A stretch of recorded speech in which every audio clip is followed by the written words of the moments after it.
ರಾಜ್ಯದಲ್ಲಿ ಮುಂಗಾರು ಮಳೆ ಕೈಕೊಟ್ಟಿದೆ. ಡ್ಯಾಂ ಖಾಲಿಯಾಗಿದೆ. ಬೆಳೆ ಬೆಳಿಬೇಡಿ ಅಂತ ಡಿಕೆ ಶಿವಕುಮಾರ್ ಹೇಳಿಕೆ ಕೊಟ್ಟಿದ್ರು. ವಿಚಾರಕ್ಕೆ ಸಂಬಂಧಪಟ್ಟ ಹಾಗೆ ಕೆಆರ್ಎಸ್ನಲ್ಲಿ ವಿಪಕ್ಷ ನಾಯಕ ಆರ್ ಅಶೋಕ್ ವಾಗ್ದಾಳಿ ನಡೆಸಿದ್ದಾರೆ.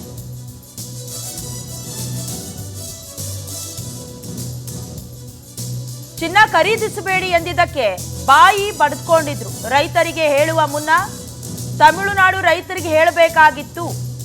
ಕಳೆದ ಬಾರಿ ಸ್ಟಾಲಿನ್ ಇದ್ರು, ಈಗ ಕಾಂಗ್ರೆಸ್ ಬೆಂಬಲಿತ ಸರ್ಕಾರ ಇದೆ ಅಂತ ಕೆಆರ್ಎಸ್ನಲ್ಲಿ ವಿಪಕ್ಷ ನಾಯಕ ಆರ್ ಅಶೋಕ್ ಆಕ್ರೋಶ ವ್ಯಕ್ತಪಡಿಸಿದ್ದಾರೆ.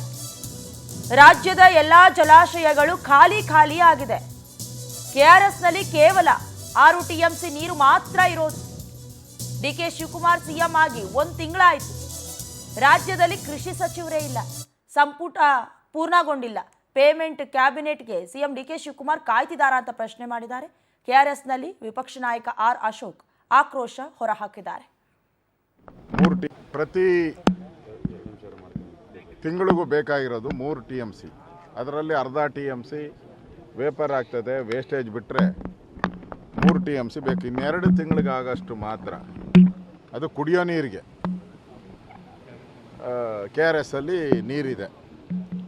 ಈಗ ರೈತರು ಬೆಳೆ ಬೆಳೆದಿರೋವಂಥದ್ದು ಸುಮಾರು 1 ಲಕ್ಷಕ್ಕೂ ಹೆಚ್ಚು